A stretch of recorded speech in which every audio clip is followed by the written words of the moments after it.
Hi guys! Today is my second day here in Singapore, so let's explore one of the biggest market here in Singapore. It's the Bugis Street Market.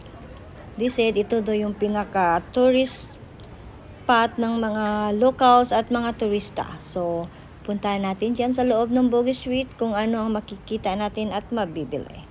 So, look at the Singapore guys. Very nice in here and very hot in Singapore here at the moment. At ang dami ding tao. So, let's go explore what we can see in here. So, ito yung mga buildings nila, mga shopping centers nila. So, ang laki ng street na to guys. So, let's go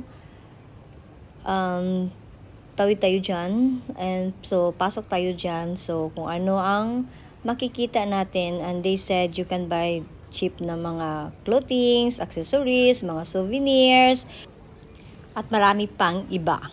Actually guys, para lang itong Divisoria sa Pilipinas. So, ito yung mga tinda nila. Mga dami ng mga peke guys actually. Anyway, pili pa tayo. Sana may magustuhan ng lola nyo pang pasalubong sa Pinas or salubong ko din sa sarili ko.